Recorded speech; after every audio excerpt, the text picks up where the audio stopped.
15 years ago, my father looked at me across the Thanksgiving dinner table and said the words that would change the direction of my entire life. "You'll never make anything of yourself, Alex." I still remember the way the room went silent after those words. Not because anyone disagreed. Because everyone was waiting to see what I would do next. My father, Richard Whitaker, was a man whose voice carried weight. When he spoke, people listened. He had spent his entire life building Whitaker Supply, a hardware and lumber business that had become one of the most recognized family businesses in our small Michigan town. To everyone else, he was a hard-working businessman who had created something from nothing. To me, he was my father. The man whose approval I spent years chasing. The man whose praise I wanted more than anything. The man who, on that cold Thanksgiving night, made me feel like I was never enough. My name is Alexander Whitaker. Everyone calls me Alex. I am 34 years old now, and when I look back at the person I was 15 years ago, I almost don't recognize her. Back then, I was 19 years old. A college student with big dreams. A daughter who still believed her father would eventually see her potential. A young woman who thought hard work and dedication were enough to make someone believe in her. I was wrong. Because sometimes the person who knows your dreams the best is also the person who can hurt you the deepest.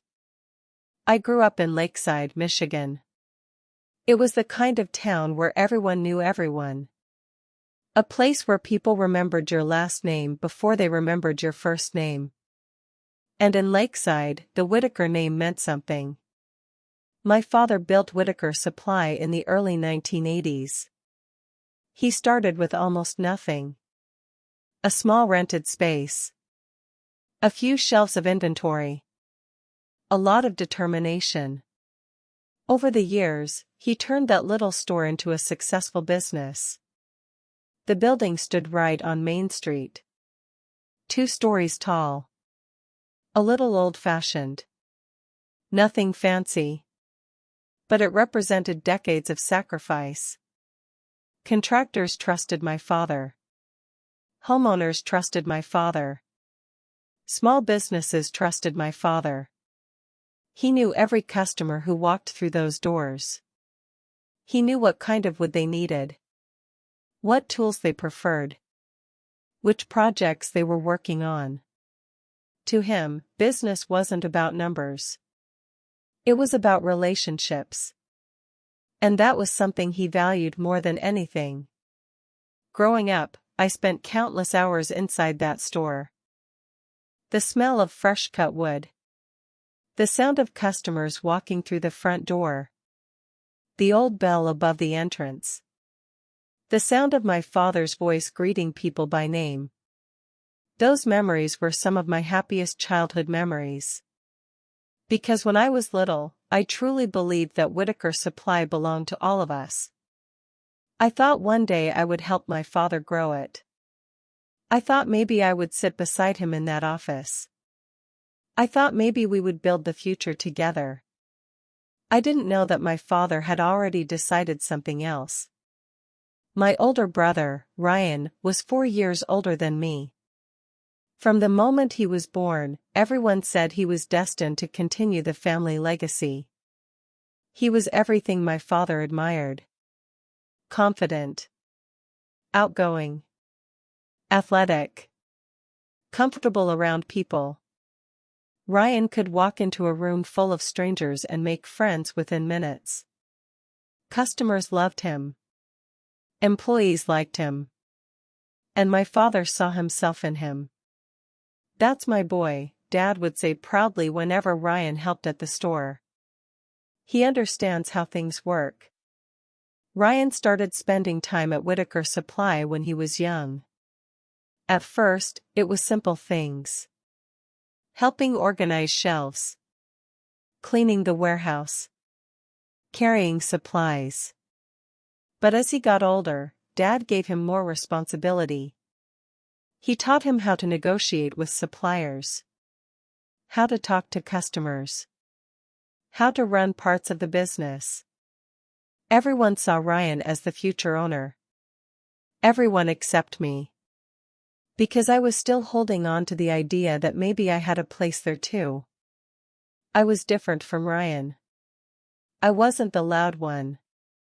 I wasn't the person who wanted attention. I was the girl sitting quietly in the office, watching and learning. I loved numbers. I loved planning. I loved understanding why things worked the way they did. While Ryan was outside loading trucks, I was inside studying invoices.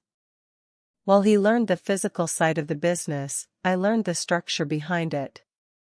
I would organize paperwork, create lists, track inventory, study which products sold faster. Not because anyone asked me to. Because I genuinely enjoyed it. When I was 13 years old, I created my first inventory system. It wasn't anything complicated. Just a simple notebook where I tracked products, sales, and restocking needs.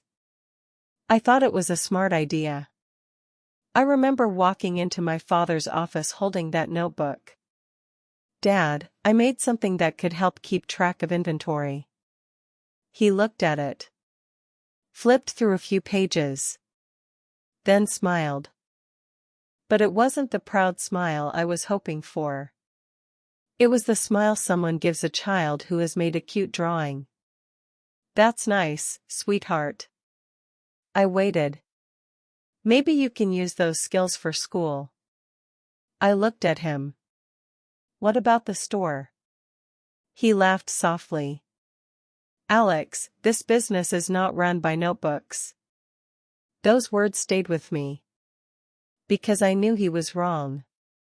Every successful business needed organization.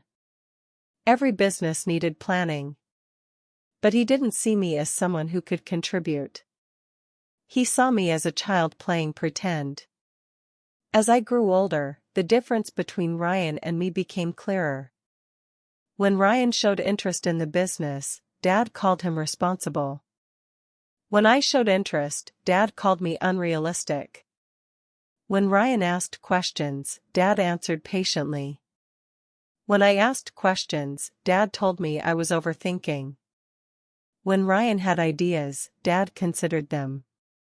When I had ideas, Dad told me I spent too much time with books. The hardest part wasn't that my father preferred Ryan. The hardest part was that he didn't even realize he was doing it. In his mind, he wasn't being unfair. He thought he was preparing us for different futures. He believed men belonged in business. He believed women needed security.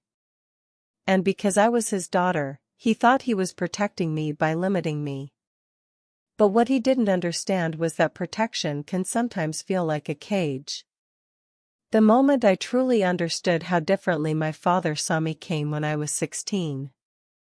That was the year I created a complete business plan for Whitaker Supply. I spent months working on it. I researched competitors. I studied changing customer habits. I looked at how large companies were using technology. I realized something my father didn't want to admit. The world was changing. Customers were shopping differently. Businesses that refused to adapt would eventually struggle.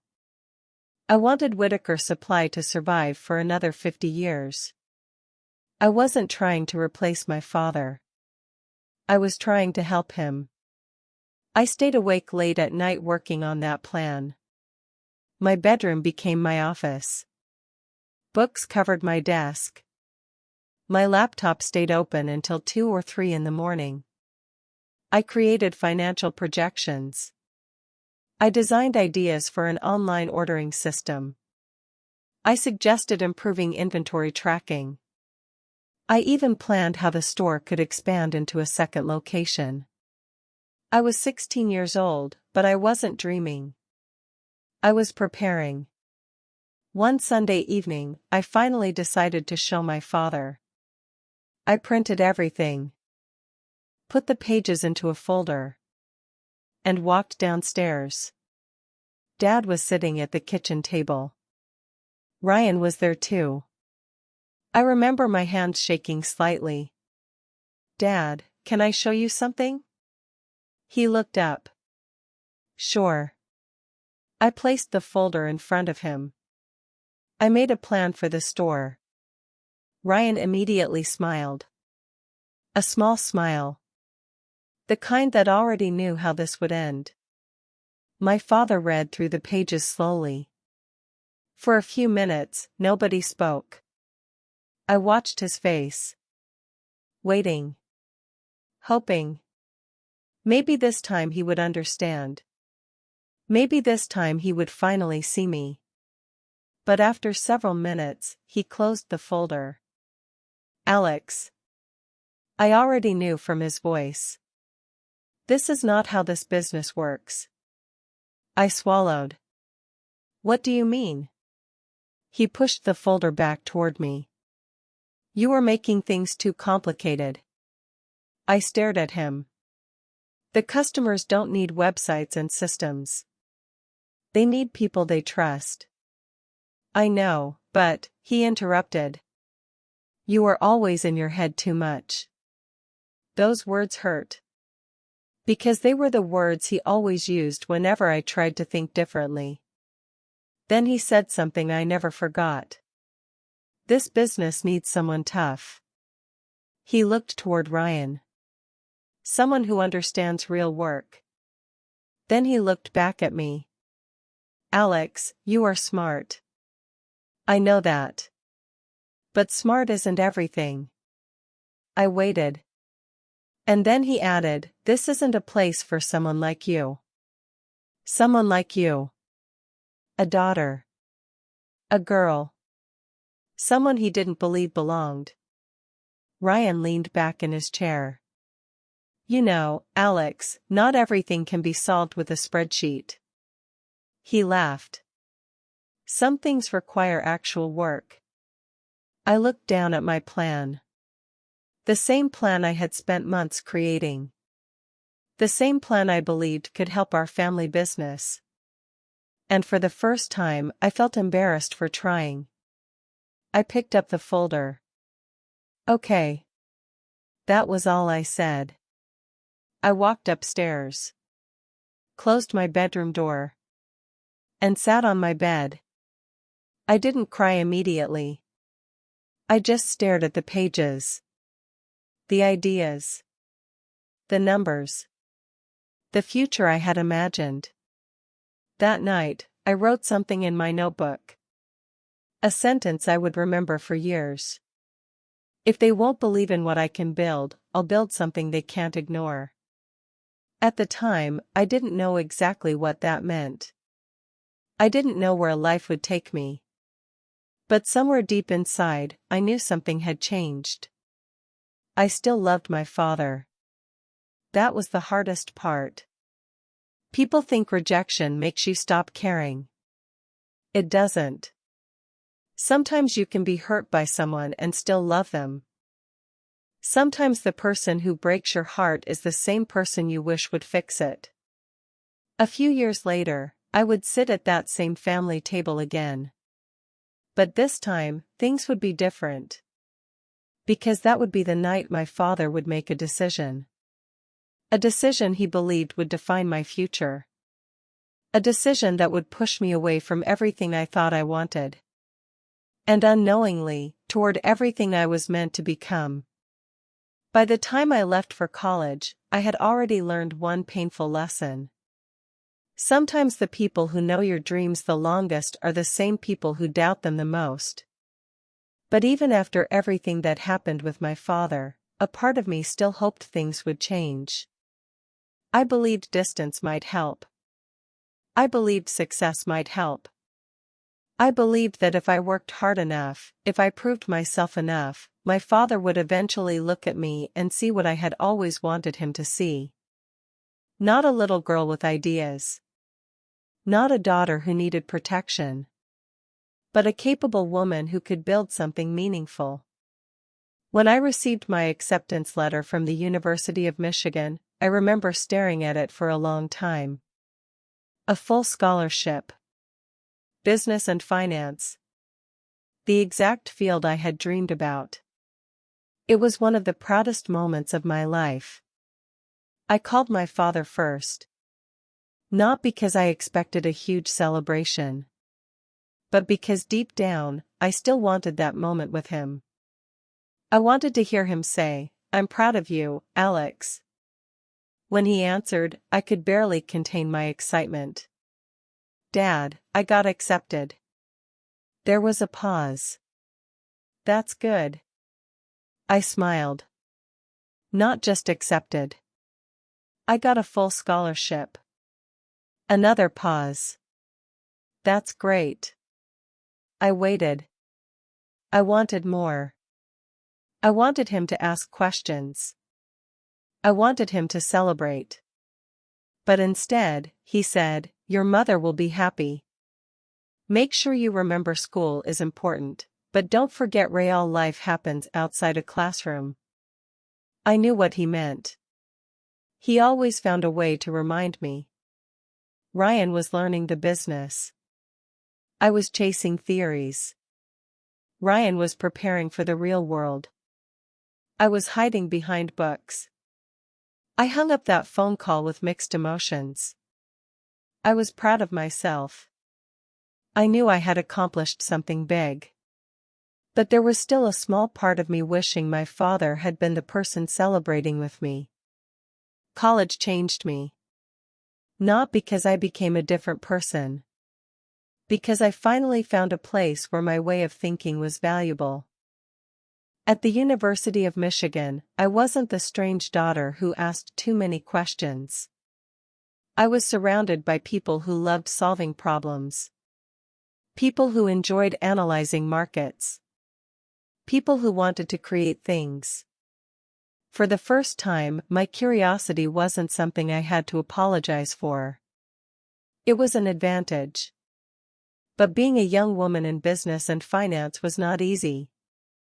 I quickly realized that the world outside my family had many of the same expectations my father had. In some classrooms, I was one of only a few women. During group projects, some guys automatically assumed they should lead. They would look at me and think I was better suited for taking notes than making decisions. At first, I stayed quiet. Not because I agreed with them. Because I was learning. I was watching. I was understanding how people worked. One of my first finance classes taught me an important lesson.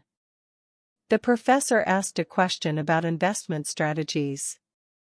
I raised my hand. I knew the answer. I had spent hours studying the topic. But before the professor called on me, another student answered. The professor praised him. A few minutes later, I gave the same idea during discussion. Suddenly everyone paid attention. That moment taught me something. Sometimes people don't hear your voice until you make them listen.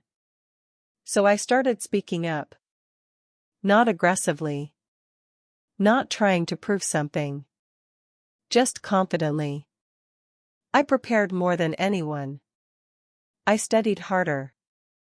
I asked better questions. I stopped waiting for permission to belong in rooms where I had every right to be. During my second year, I joined an internship at a small investment firm in Detroit. It was my first real experience in the business world. And it was eye-opening. The office was full of experienced professionals. Most of them were men. Many of them had been working longer than I had been alive. I walked in wearing a professional suit, carrying my notebook, ready to learn. But within the first week, I noticed something. People underestimated me. One afternoon, I walked into a meeting with a group of executives. Someone handed me a folder and said, "Can you make copies of these before everyone arrives?" I looked around. They thought I was the assistant. Not the analyst. I smiled politely. I'm actually here to present the market analysis. The room became quiet. That moment wasn't dramatic. Nobody apologized. Nobody suddenly changed their opinion. But I noticed something. They looked at me differently afterward. I learned quickly that respect was rarely given. Especially to someone like me. I had to earn it. Again and again. While other students spent weekends relaxing, I spent mine studying. While others worried about exams, I worried about building skills that would help me after graduation. I wasn't chasing success because I wanted money. I was chasing it because I wanted independence. I wanted to create something where nobody could tell me I didn't belong. Back home, Ryan was becoming more involved in Whitaker Supply. Whenever I visited during breaks, the difference between our lives was obvious. Dad took Ryan to supplier meetings. Dad introduced Ryan to important customers. Dad talked about him like his future partner. Ryan understands people, he would say. He knows how business works. I listened quietly. Because I knew my father wasn't comparing our abilities. He was comparing us based on what he valued. Ryan was like him. I wasn't. One summer, I came home with a finance project I had completed. I thought maybe my father would be interested.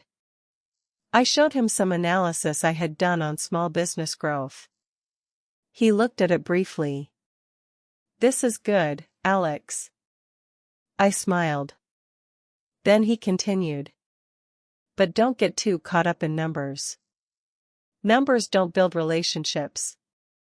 I wanted to tell him something. That numbers helped people make better decisions. That planning protected businesses. That adaptation was necessary. But I didn't. Because I was tired of trying to convince someone who had already decided who I was. The hardest part was watching him invest so much faith in Ryan. Ryan wasn't a bad person. That was something I always struggled with. It would have been easier if he was cruel. If he was selfish. If he wanted me to fail. But Ryan was just enjoying the position he had been given. He was living the future everyone had already chosen for him. After 1 year at community college, Ryan dropped out and joined Whitaker Supply full-time. Dad was proud. He told everyone. "My son is taking the business seriously." Whenever relatives visited, they asked about Ryan. Nobody asked about me. Nobody asked about my internships. Nobody asked about my plans. But something inside me was changing. At first, I wanted my father to notice me. Then I wanted to prove him wrong. But slowly, something better happened. I started building for myself. Not for his approval. Not for his recognition. For me. By the time I graduated, I had completed my degree faster than expected. 3.5 years. Honors. A strong academic record. Multiple internships. I had built a foundation. Now I needed experience. Real experience. After graduation, I had 2 choices. I could return home. I could work at Whitaker Supply. I could try again to earn my place in the family business. A small part of me wanted that. Because no matter how much I achieved, there was still a little girl inside me who wanted her father's approval. But another part of me remembered that kitchen table. The business plan. The way he dismissed me. The way he looked at Ryan and saw a future. The way he looked at me and saw a risk. So I made a decision. I moved to Chicago. I accepted a position as a junior analyst at a commercial real estate firm. I packed my belongings. Put everything I owned into a few boxes, and left Michigan. My mother hugged me goodbye. She held on longer than usual. I know you're going to do amazing things, Alex. I smiled. Thanks, Mom. But I noticed something. She looked sad. Because she knew I wasn't just leaving for a job. I was leaving because I needed to find out who I could become without constantly trying to prove myself to my father. My father shook my hand. Not hugged me. Just shook my hand. Work hard. That was all. 2 words. But I accepted them. Because I knew something he didn't. I wasn't leaving because I had failed. I was leaving because I was finally ready to build something of my own. Chicago was waiting for me. A city full of opportunities. A city where nobody knew my last name. Nobody cared that I was Richard Whitaker's daughter. Nobody cared that Ryan was supposed to inherit a business. In Chicago, I was just Alex. And for the first time, that was exactly what I needed. When I arrived in Chicago, I thought starting over would feel freeing. I imagined walking into a new city where nobody knew my family history. Nobody knew I was the daughter who was overlooked. Nobody knew my brother was the one chosen to continue the family legacy. Nobody knew the words my father had said to me. I thought that meant I could finally become whoever I wanted to be. And in many ways, it did. But I quickly learned something important. Leaving home does not mean leaving behind everything that shaped you. I had left Michigan. But I had carried my father's doubts with me. My first apartment in Chicago was nothing like the homes I had grown up around. It was a tiny studio on the north side of the city. The kitchen was barely big enough for one person. The radiator made strange noises every night. The windows didn't close properly during winter. But to me, it represented something important. Freedom. It was the first place that belonged completely to me. No expectations. No comparisons. No one telling me what I was supposed to become. My first job was as a junior analyst at a commercial real estate firm. It wasn't glamorous. I wasn't making huge deals. I wasn't sitting in meetings making million-dollar decisions. Most days, I was doing research, analyzing numbers, preparing reports, and learning from people who had been in the industry for decades. But I loved it. Because for the first time, the things my father had dismissed became my greatest strengths. My ability to analyze. My attention to detail. My habit of planning. The same qualities he had called being too much in my head were the exact qualities that helped me succeed. The first few months were difficult. Not because I couldn't do the work. Because I constantly felt like I had to prove I deserved to be there. I was young. I was a woman. And I was entering an industry where competence was often mistaken for competence. Many people assumed I was inexperienced before they even heard me speak. I remember one meeting early in my career. I was sitting at a conference table with several senior executives. I had spent an entire week preparing an analysis for a potential property investment. I studied market trends. I researched the neighborhood. I calculated possible risks. I knew those numbers better than anyone in that room. The meeting started, and everyone began discussing the property. For almost 20 minutes, nobody asked for my opinion. Finally, one executive turned to me. "Can you get us copies of the documents?" He thought I was there to organize paperwork, not provide insight. I took a breath. I'm actually the person who prepared the investment analysis. The room went quiet. Would you like me to walk you through my findings? The executive looked surprised. Sure. So I did. I explained the numbers, the risks, the opportunities, the long-term potential. By the end of the meeting, the same people who ignored me were asking questions. That day taught me something. You don't always change people's opinions with words. Sometimes you change them by being prepared when the opportunity comes. I started working harder than anyone around me. Not because I wanted to prove women could succeed. Not because I wanted revenge against my father. Because I wanted to become undeniable. I wanted my results to speak before I entered a room. My days became predictable. Wake up early. Work all day. Study at night. Repeat. I read everything I could find about commercial real estate. Property valuation. Financing. Market cycles. Construction costs. Tenant negotiations. Investment strategies.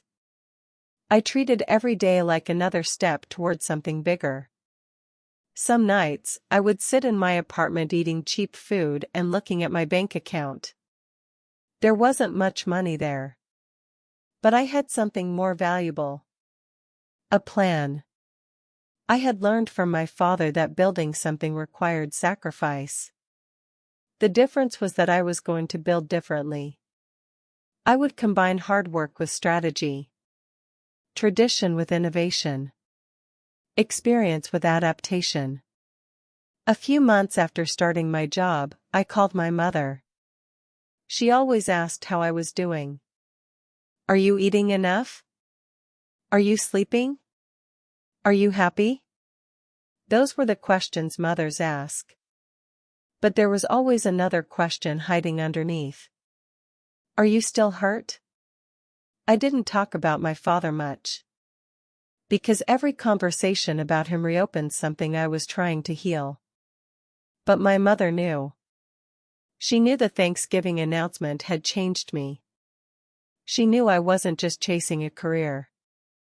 I was chasing the feeling of finally being enough. Your father asks about you, she said one evening. I was surprised. He does? Yes. I smiled slightly. What does he ask? She hesitated. Mostly about your job. I waited. That's all? She sighed. Alex. I already knew. He cared. But he didn't know how to show it. And somehow, that hurt almost as much as not caring. Meanwhile, Ryan continued taking over more responsibilities at Whitaker Supply. Whenever I visited home, Dad talked about him proudly. Ryan is learning everything. Ryan understands customers. Ryan has a natural ability with people. I listened. I smiled. I congratulated my brother. But deep down, I felt that familiar pain. Not jealousy. Something else. The feeling of being invisible. I wanted my father to see me. Not because I needed him to approve my choices. But because I wanted him to know that the daughter he underestimated had become someone capable. My first major opportunity came when I was 25. A struggling office building became available. Most investors ignored it. The property had problems. Vacant spaces. Old systems. Tenants leaving. Everyone saw a failure. But I saw potential. That was something I had always been good at. Seeing what something could become instead of only seeing what it was. I spent weeks studying the property. I walked through every floor. I analyzed every expense. I talked to potential tenants. I created a complete turnaround plan. When I presented my idea, some people doubted me. "You are young. You haven't handled a project this size. Are you sure you understand the risk?" I heard those questions often. But I had learned something. Doubt from others only mattered if I allowed it to become doubt inside myself. I took the opportunity. It was terrifying. It was also the moment everything changed. For months, I worked nonstop. I negotiated with contractors. I found new tenants. I improved the building. Every decision mattered. Every mistake cost money. Every success built my confidence. When the project finally turned around, something incredible happened. People noticed. The same people who had questioned whether I could handle it started asking how I did it. That first major success didn't make me famous. It didn't make me rich. But it proved something. I belonged. The commission from that project became the beginning of my own investment journey. Instead of spending it, I used it as a down payment on my first small property. It wasn't impressive. It wasn't a luxury building. It was a neglected commercial property that most people ignored. But I saw opportunity. I spent weekends there. Learning. Fixing. Improving. Building. Sometimes I would stand inside those empty buildings and think about my childhood. About the Whitaker supply office. About the little girl who wanted to help her father. About the 16-year-old who created a business plan and was told it wasn't good enough. I wanted to tell that girl something. You were never the problem. Over the next few years, I repeated the process. One property became 2. 2 became 3. Every success gave me more confidence. Every challenge made me stronger. I wasn't just building investments. I was building myself. At 27, I made a decision that scared me. I started my own company. Whitaker Capital. The name was not accidental. Some people thought it was strange. Why use the family name after everything that happened? But I had a reason. I wasn't ashamed of where I came from. My father built a business. He taught me the importance of work. He just didn't understand that his daughter could build too. My first office was a small room above a coffee shop. Nothing impressive. One desk. One computer. One assistant who believed in my vision. But I remember sitting there on the first day and feeling something I had never felt before. Ownership. This was mine. Nobody handed it to me. Nobody expected it from me. I created it. The first years of Whitaker Capital were the hardest. I worked constantly. I met investors. I searched for opportunities. I built relationships. I learned from every mistake. There were nights when I wondered if I had taken on too much. But every time I felt like quitting, I remembered the promise I made to myself years earlier. I would build something they couldn't ignore. Back in Lakeside, my father had no idea what was happening. He knew I was working. He knew I was doing well. But he didn't understand the scale of what I was creating. To him, I was still his daughter who had left to chase a dream. He didn't know I was slowly building something that would one day stand across from the business he had chosen over me. He didn't know that the girl he underestimated was becoming the woman he would one day have to respect. And he definitely didn't know that the biggest chapter of my story was still ahead. Over the next few years, I learned something about success that nobody tells you when you are just starting out. Success is not one big moment. It is thousands of small decisions made when nobody is watching. It is waking up when you are tired. It is continuing when things are uncertain. It is believing in something before anyone else can see it. And most importantly, it is becoming the person who can handle the future you are trying to create. By the time I was 28, Whitaker Capital was no longer just an idea. It was a real company. A small one. A growing one. But real. We had moved beyond that tiny office above the coffee shop. We had a proper workspace. A growing team. A portfolio of properties. Investors who trusted my judgment. People who believed in the vision. But I never forgot where I started. Because the hardest years shaped me more than the successful ones. My company focused on something many investors ignored. Properties that looked like failures. Old buildings. Empty commercial spaces. Struggling neighborhoods. Places where other people saw problems. I saw possibilities.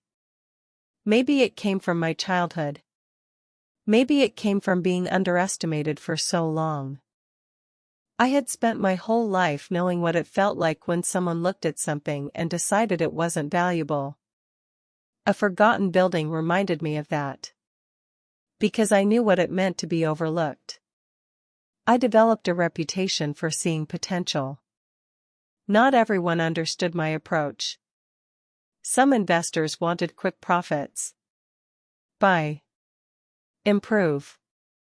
Sell. Move on. But I believed buildings were connected to people. A successful property wasn't just about numbers. It was about creating something useful. A place where businesses could grow. A place where communities could improve. A place that had a future. That philosophy helped me build trust. Slowly. Carefully. I didn't become successful overnight. There were no magical moments. No lucky breaks. Just years of consistent work. But while my professional life was growing, my relationship with my family remained complicated. I still spoke with my mother regularly. She was always supportive in the ways she knew how. She asked about my projects. She celebrated my achievements. She reminded me to take care of myself. But with my father, things remained distant. We talked. But only on the surface. Weather. Family updates. Basic conversations. Nothing deeper. Nothing about what happened. Nothing about the night he broke my confidence. Sometimes I wondered if he even remembered. Then I would remember the way he looked at me. The certainty in his voice. The way he handed those keys to Ryan. And I knew. He remembered. He just chose not to talk about it. Ryan and I also became more distant over the years. Not because we hated each other. We didn't. That would have been easier.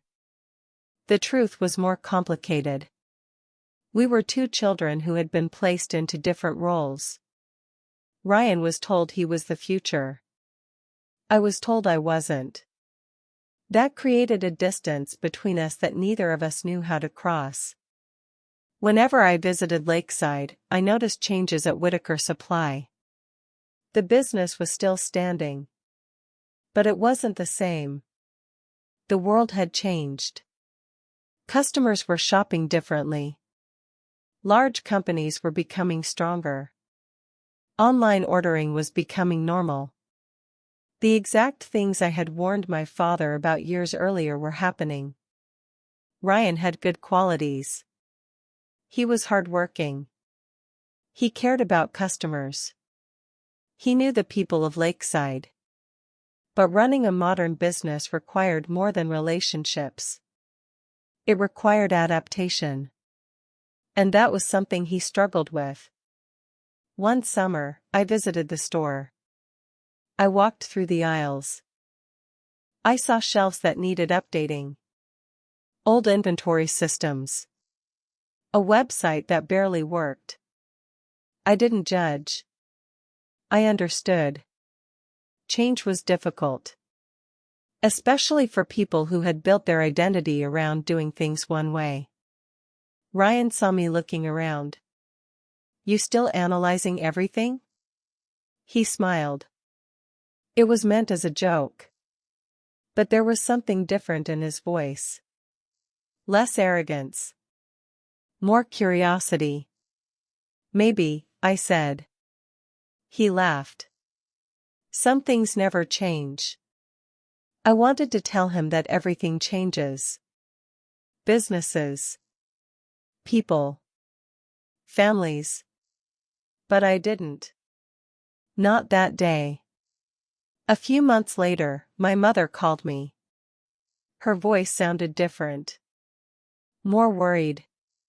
Alex, I don't know if I should tell you this. I sat down. What happened? She was quiet. It's your father. My heart tightened. What about him? The business is struggling.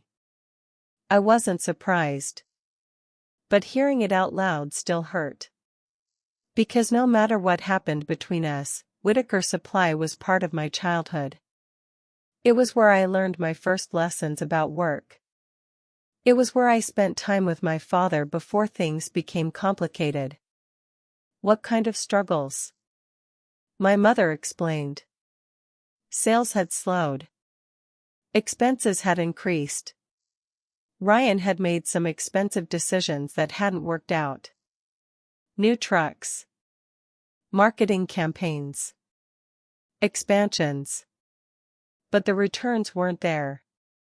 I listened quietly. Part of me wanted to say, I told you so. The words were right there. After all those years of being ignored, after all those times my ideas were dismissed, this was proof that I had been right. But I didn't say it. Because success had taught me something. Being right is not always the same as being happy. A few weeks later, I decided to reach out. Not because I wanted recognition. Not because I wanted to remind my father of the past.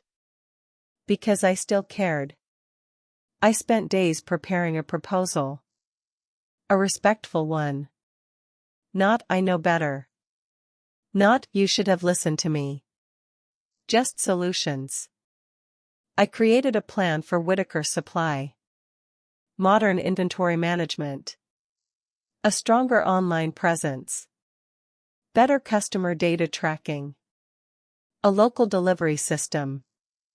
New ways to attract younger customers while keeping the relationships my father valued.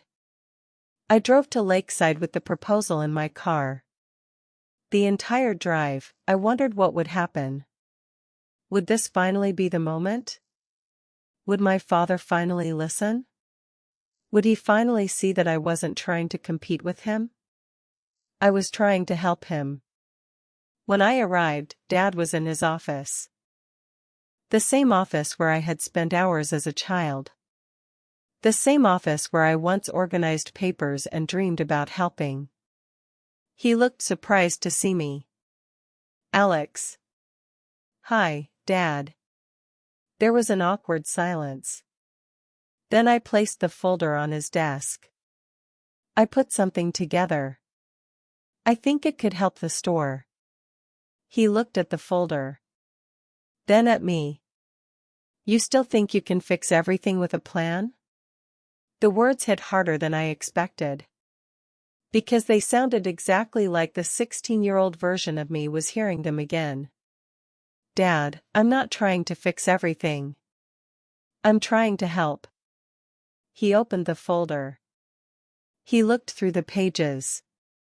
But I could already see his mind was closed. After a few minutes, he placed it back on the desk. Alex, this isn't how we do things. I stayed quiet. This business was built on hard work. Not computer systems and complicated strategies. I took a breath. The world has changed. He looked at me. And maybe that's why you don't understand it. That sentence hurt. Not because it was cruel.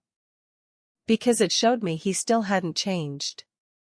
After everything I had accomplished, he still saw me as the girl with the unrealistic ideas. This is a man's business, Alex. There it was again. The same belief. The same wall. The same limitation. I picked up my folder. Okay. He looked surprised. That's it? I nodded. Yes. Because this time was different. Years ago, I left that conversation broken. This time, I left knowing something. I didn't need him to believe in me anymore. That night, I returned to Chicago. And instead of feeling defeated, I felt free. Because I finally understood something.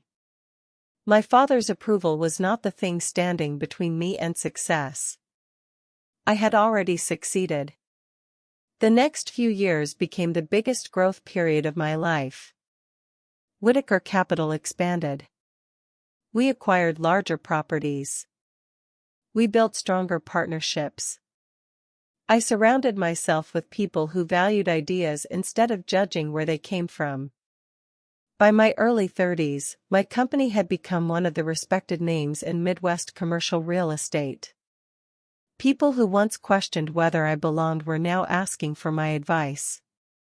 The same industry that once underestimated me now respected me. But despite everything I had achieved, there was still one place I hadn't returned to. Lakeside. Not fully. Not in the way I wanted. Because there was unfinished business there. Not financial business.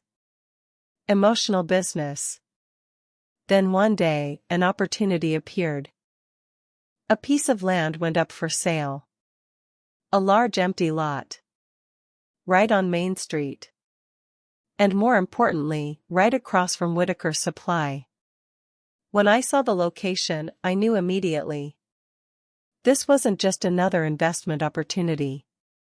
This was something bigger. A chance to create something lasting. A chance to show what I had become. Not with words. Not with arguments. With something permanent. Something nobody could ignore. A building. My building. Across the street from the place where my father once told me I would never succeed. And for the first time in 15 years, I knew exactly what I was going to build.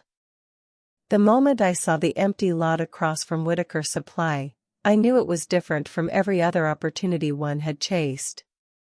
I had purchased many properties by then. Buildings with potential. Spaces waiting for renewal. Projects that required patience and vision. But this one carried something I couldn't explain. It wasn't just about business. It wasn't just about profit. It was about a promise I had made to myself years ago. A promise made by a 16-year-old girl sitting alone in her bedroom after her father dismissed her dreams. If they won't believe in what I can build, I'll build something they can't ignore. The lot had been empty for years. Most people in Lakeside barely noticed it anymore. It was just another forgotten piece of land. Broken pavement. Overgrown weeds. An old sign that had faded from years of weather. People walked past it every day without seeing anything special. But I had learned something throughout my career. The best opportunities were often hidden behind things other people had already given up on. I stood there one morning, looking across the street at Whitaker Supply. The old building looked exactly as I remembered. The faded sign. The familiar entrance. The place where I had spent my childhood. The place where I once believed I would help my father create the future. For a moment, I felt like that little girl again. The girl who sat in the office organizing papers. The girl who created plans nobody wanted to read. The girl who only wanted her father to say, "I believe in you." But then I looked at the empty lot. And I reminded myself of something important. I wasn't that little girl anymore. I wasn't the daughter waiting for permission. I was a founder. A business owner. A woman who had built something from nothing. I contacted the owner of the property. The negotiations took months. I didn't rush. I never rushed important decisions. One of the biggest lessons I learned in business was that emotions could be dangerous. Even when something mattered personally, I had to make smart decisions. The old version of me wanted to buy the property immediately because of what it represented. The businesswoman I had become studied every detail. Environmental reports. Zoning regulations. Construction costs. Market potential. Long-term value. My team asked me one day, "Alex, why this property?" I looked through the window of our office. Because I think Lakeside deserves something better. That was the truth. The building was personal. But the vision was bigger than my father. I didn't want to build something just to prove him wrong. That would have meant he still controlled my decisions. I wanted to build something because I believed in the future of my hometown. I wanted to create jobs. I wanted to bring new businesses to Main Street. I wanted young people in Lakeside to see that success didn't always require leaving home. After months of planning, the deal was finalized. The property belonged to me. Or more accurately, it belonged to Riverside Capital. Because by then, I had grown beyond Whitaker Capital. My company had evolved. My vision had expanded. And I wanted the new project to represent the future. I named it Riverside Capital. The name represented everything I believed in. Growth. Movement. Progress. A river doesn't stop because someone tells it the path is too difficult. It finds another way forward. That was the kind of life I had built. The design process was one of the most exciting experiences of my career. I worked with architects who understood what I wanted. Not just a building. A statement. A place that respected Lakeside's history while looking toward the future. The final design was a 5-story mixed-use building. The ground floor would have local businesses. Restaurants. Small shops. Spaces where people could gather. The upper floors would contain modern offices. Spaces for entrepreneurs. Professionals. Growing companies. I wanted the building to feel alive. Not just a place where people worked. A place where people felt connected. A place that gave something back to the community. Some people in town had opinions. Of course they did. Small towns always talk. Especially when someone returns after years away and starts making big moves. Some people were supportive. Others were skeptical. Richard Whitaker's daughter is building across from the store? I wonder what she's trying to prove. Do you think she can really handle a project like this? I heard the comments. But I didn't let them affect me. Because I had already survived the hardest criticism. The criticism from the person whose opinion mattered most. Everyone else's doubt was easier. Construction began 18 months before opening day. Those 18 months tested everything I had learned. There were delays. Unexpected costs. Supply issues. Contractor disagreements. Every major project has challenges. The difference is how you respond. I visited the construction site almost every day. I wanted to be involved. Not because I didn't trust my team. Because I cared. I watched the foundation being poured. I watched the first walls rise. I watched an empty piece of land transform into something real. Sometimes I would stand there alone after everyone left. The sun would be setting behind the building. The town would become quiet. And I would think about the journey. I thought about the young woman who moved to Chicago with a suitcase and a dream. The woman who worked 80-hour weeks. The woman who was ignored in meetings. The woman who had to prove herself again and again. I thought about my father. And I wondered what he would think. Not because I needed his approval anymore. But because a part of me still wanted him to understand. I wanted him to know that the daughter he underestimated had never been weak. She had just been different. One afternoon during construction, my father called me. I was surprised. We rarely talked. "How are you?" he asked. The question was simple. But something about his voice felt different. "I'm good." A pause. I heard about the building. I looked out the window. Yes. Another pause.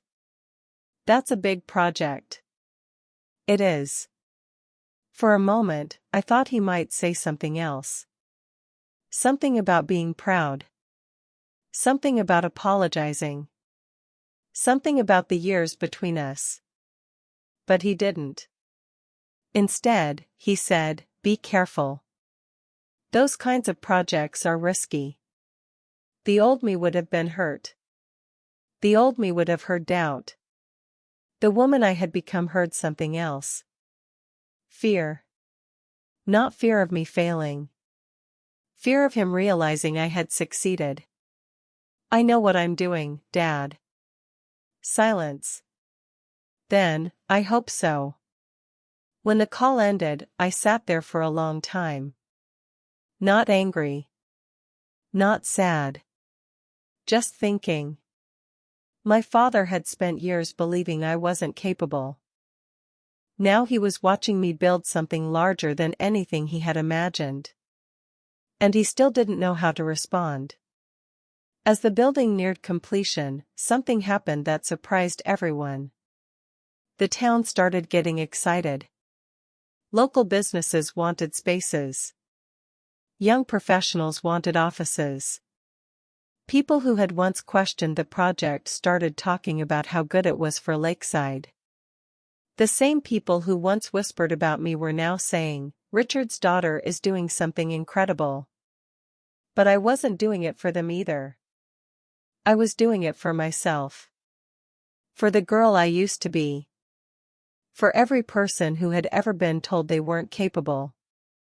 Then came the day I had been waiting for. The sign installation. The moment the world would finally see what I had built. I arrived early that morning. The building stood tall against the Michigan sky. The glass reflected the sunlight. The entrance looked exactly how I had imagined. Modern. Strong. Beautiful. The workers carefully placed the sign on the front of the building. I watched as the letters were lifted into position. Slowly. One by one. Until the entire message was visible. Riverside Capital. Alex Whitaker. Founder and CEO. I stood there silently. Not because I wanted attention. Not because I wanted revenge. Because I was remembering everything. The rejection. The struggle. The doubt. The years of working when nobody was watching. 15 years earlier, my father had told me, "You'll never make anything of yourself." Now my name was on a building. Not because someone gave it to me. Because I built it. The opening day was approaching. And soon, my father would see it. Not in a story. Not through someone else. With his own eyes. He would walk down Main Street like he had done thousands of times. He would look across the road. And he would see the daughter he underestimated. The daughter he thought couldn't handle the business world. The daughter he believed would never build anything. And he would finally understand that he had never known what I was capable of. The opening day arrived faster than I expected. After 18 months of construction, planning, problems, and countless decisions, the building was finally ready. The same empty lot where weeds once grew had become something completely different. A 5-story symbol of everything I had spent my life building. I arrived early that morning before anyone else.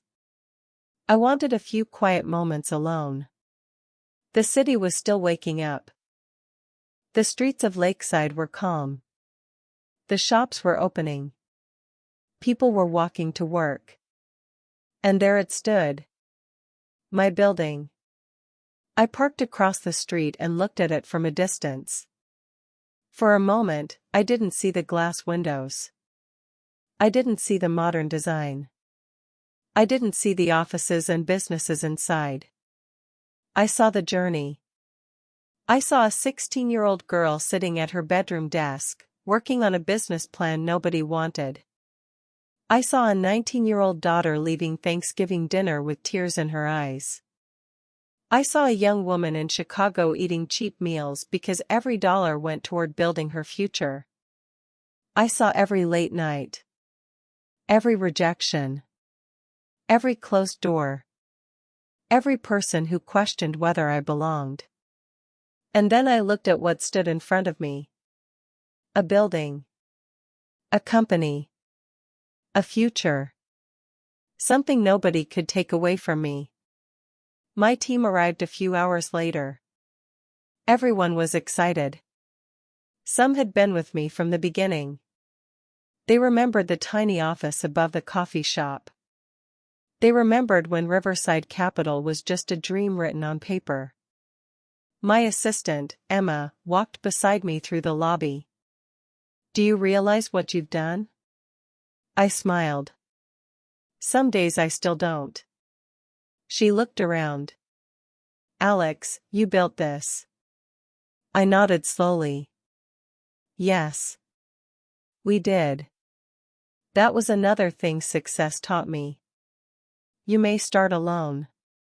But you never finish alone.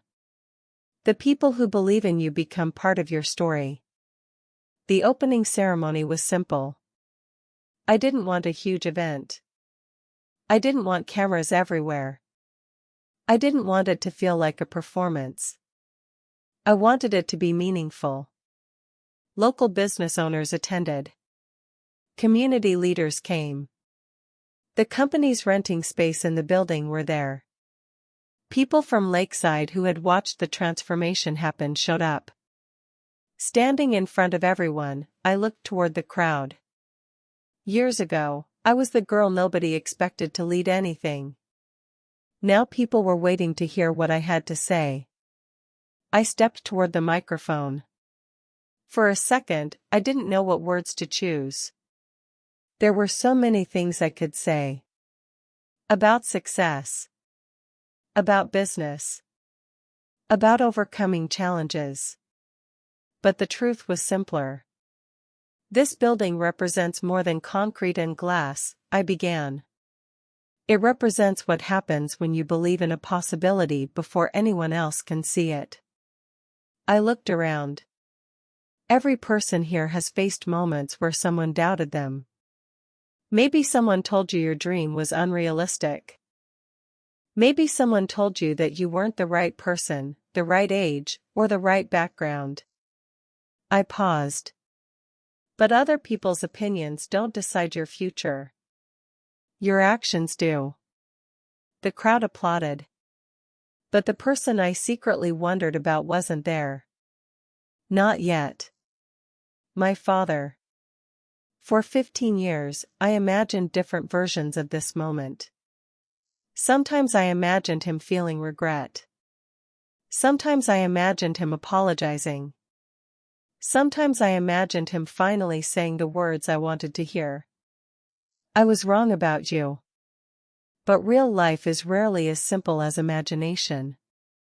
I didn't know what he would feel. I didn't know if he would even come. The next few days were busy. The building officially opened.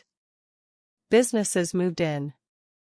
The restaurants began serving customers. The offices filled with people.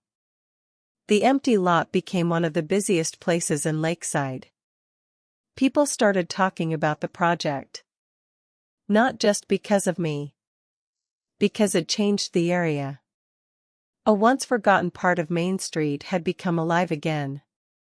One afternoon, I was walking through the lobby when I saw an older man standing near the entrance. At first, I didn't recognize him. Then I stopped. It was my father. For a moment, everything around me became quiet. The sounds of people talking. The movement of the building. The footsteps around us. All of it faded. Because standing there was the same man who had changed the direction of my life 15 years earlier. He looked different. Older. Tired. Smaller somehow. Not physically. Emotionally. The man who once stood at the head of the Thanksgiving table with complete confidence now stood in my building looking uncertain. Alex. His voice was quiet. Not the strong voice I remembered. Not the voice that filled rooms. Just my father's voice. Dad. Neither of us moved. Neither of us knew what to say. Finally, he looked around. His eyes moved across the lobby. The modern furniture. The businesses. The people working. The walls displaying photos of projects I had completed. You really did this. It wasn't a question. It was almost like he was saying it to himself. Yes. He looked toward the elevator. 5 floors? I nodded. 5 floors. He shook his head slowly. I knew you were doing well. He paused. But I didn't understand. Those words surprised me. Because for the first time I heard something different. Not judgment. Not criticism. Recognition. I should have come sooner, he said. I didn't answer. Because I didn't know what to say. He walked toward the large windows at the back of the lobby. From there, he could see Main Street. And across the street, Whitaker Supply. His eyes stayed there for a long time. Then he looked back at me. Your name is on this building. I nodded. Yes. He took a deep breath. Founder and CEO. I could see the emotions crossing his face. Pride. Regret. Confusion. Maybe even shame. I remember when you were 16, he said quietly. I looked at him. When you brought me that plan. I didn't say anything. Because I remembered too. Every word. Every expression. Every moment. I thought you were just a kid who didn't understand the business. He looked down. I thought I knew better. The silence between us was heavy. 15 years of things never said. I was wrong. The words were simple. But they carried a weight I never expected. My father looked at me. I was wrong about you, Alex. For years, I had imagined hearing those words. I thought they would fix everything. I thought they would erase the pain. But standing there, I realized something. An apology could acknowledge the wound. But it couldn't erase the years. I appreciate you saying that, I replied. My voice was calm. But you need to understand something. He looked at me. The hardest part wasn't losing the business. I swallowed. The hardest part was believing my own father didn't think I was capable. His eyes lowered. I know. No, Dad, I said softly. I don't think you do. I wasn't angry. Not anymore. But I needed him to understand. I spent years trying to prove I wasn't the person you said I was.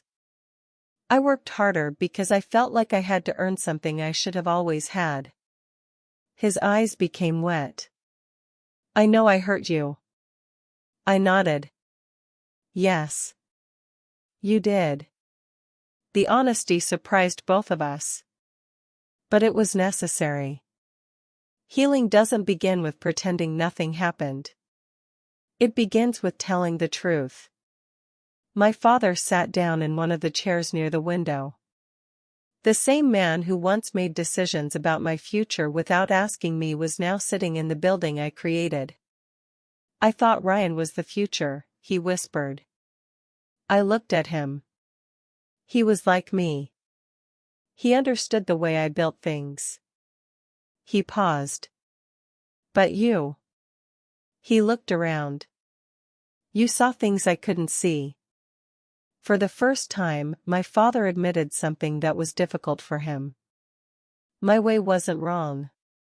It was just different.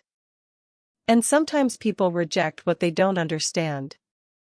Not because it has no value. Because accepting it means admitting they were wrong. My father stayed in the building for almost an hour that day. He asked questions.